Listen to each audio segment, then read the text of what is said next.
warm welcome back for Season 2 of 10 Minute Horror. We hope the time apart found you well, and you're ready to dive back in. So kick back on this cold Friday night, pour a stiff one, and roll a tight one. Episode 51's coming in hot. This is Last Halloween.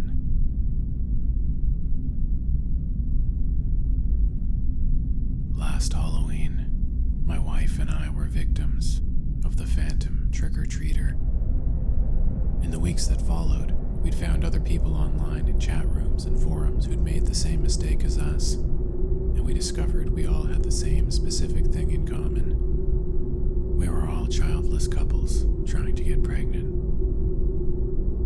The events of the night played out the same for all of us at roughly the same time, but in different neighborhoods. And they all involved the same boy. The same, but different. It was a beautiful night on Halloween this year. The streets were packed with kids and their parents. My wife Alice and I had been trying to get pregnant for 2 years, and we joked about the different costumes we'd have our kids wear as they grew. We had big groups of kids and small groups, even a few that looked like they were late teens. Lots of repeat costumes and themes. But the steady flow through our neighborhood died by 9 o'clock. It started raining around 10. Alice and I were in the kitchen finishing the last of the candy when our doorbell quickly tapped 3 times. It felt strange to hear the ring so far removed from the last one. I thought it was probably a ding-dong ditch, but then it rang again. 3 quick taps. There were a few pieces of candy left in the bowl, none of which we wanted. So we decided to answer the door one more time and give them away. I answered the door with Alice to my right. Standing in front of us was a small boy in a red sweatshirt, clutching an empty trick-or-treat bag. His hood was abnormally large and pointed up to its peak. Inside of the hood was pure darkness. No mask, no face, no head. Just a black abyss. Alice gasped and turned on the light. The inside of the hood lit up. The kid was wearing a thick, black stocking over his face, which blended in with the shadows from the extra-large hood. The kid pulled the stocking off and revealed a boy about 10 years old. His cheeks were flushed and his eyes were bloodshot. He looked like he'd been crying, but he also looked familiar. A neighborhood kid, maybe. Someone we'd seen out at a grocery store with his parents or at a park. Alice asked if he was okay. With that, the boy burst into tears. He rushed towards Alice and hugged her waist tightly, crying into her stomach. We led him into the living room, and I heard a strange clicking coming from the trick-or-treat bag. Alice got him on the couch, and it took us 10 minutes to calm him down before he was able to talk. He said his name was Brendan. Brendan claimed he'd been separated from his parents, which was his own doing. He wanted to go off and trick-or-treat by himself, like the big kids do.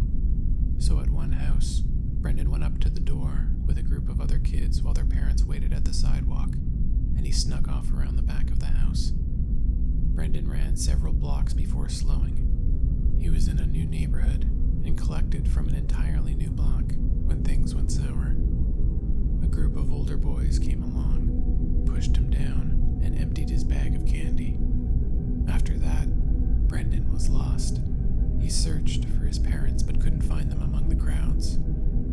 Then the crowds disappeared, and he was the only one left on the street. We were the first store he'd come to, and he was so grateful we answered. Alice offered to make him hot chocolate and give him the last of our candy, but Brendan said he didn't care much for sweets. He didn't like candy because it would rot your teeth out. He just liked dressing up and going door to door. He'd usually give away his loot to friends at school the next day.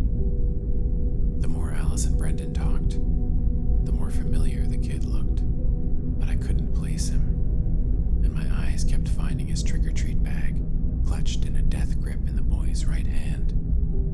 Unfortunately, Brendan didn't know his parents' phone number and didn't have it written down. When we asked him his address, he could only remember the house number.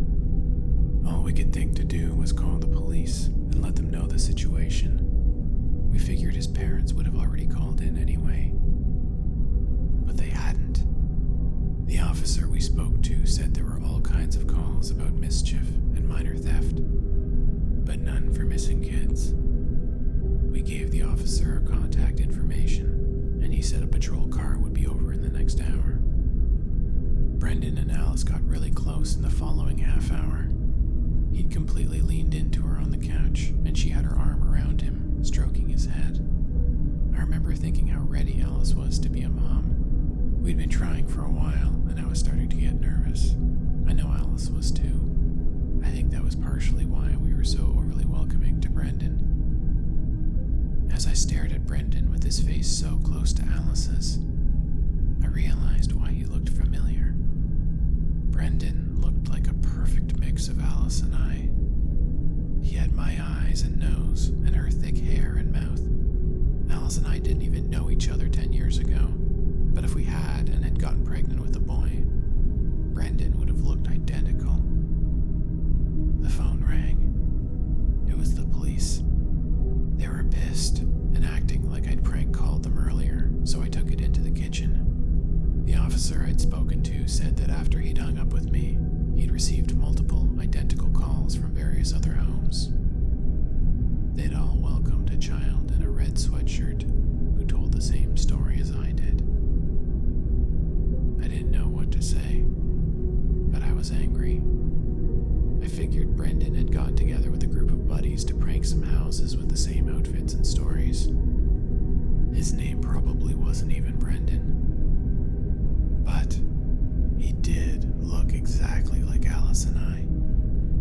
I'd walked to the far end of the kitchen at this point and couldn't see into the living room. I told the cop I'd call him back and went to confront Brendan.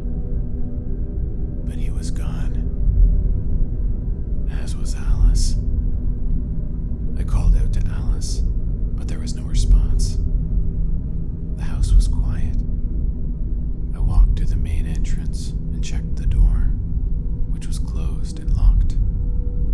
There was a loud thud overhead. From where I was standing, the sound came from our bedroom. I rushed upstairs and turned down the hall, but stopped in my tracks. Brendan's trick-or-treat bag was laying on the floor in the doorway to our bedroom. I picked up the bag and looked in. The inside was smeared with red liquid and filled with what looked like those white chiclet chewing gums. A groan came from the bedroom, and I turned my attention back to it. I thought it was empty at first, but as I moved in, I saw someone laying on the ground behind the far side of the bed. It was Alice. She was on her stomach, face down, but there was something over her head. It was Brendan's thick black stocking. I pulled it off of Alice and found her unconscious and with a mouthful of blood. I heard a floorboard creak behind me, and I spun. The trick-or-treat bag, still in my hands, came loose and spilled out on the ground. They weren't chiclets. There were dozens of bloody teeth and root endings scattered across the floor from the bag. And standing above me was Brendan. Only his hood was up again, and completely black inside. Before I knew it, he was over top of me and pushed his hood forward, engulfing my head. I blacked out. When I woke up, it was because the police we'd called earlier had found Alice and I unconscious upstairs. Both of our mouths were filled with blood, because our teeth had been yanked out while we were unconscious. Roots, nerves, and all. And they were missing. As was Brendan, with no sign of him having ever been there. The next several hours were horribly painful, as we had to have emergency reconstructive surgery done. We've had full implants put in since, which cost even more than they sound. All the single couples we've spoken to, we know they're telling the truth about being visited by the same kid in the red sweatshirt on Halloween. We know because they all have the same smiles as Alice and I.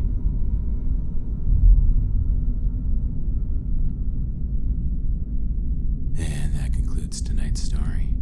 We hope you enjoyed our first episode back with last Halloween, and we'll see you back here next Friday night for some more madness, this time involving a young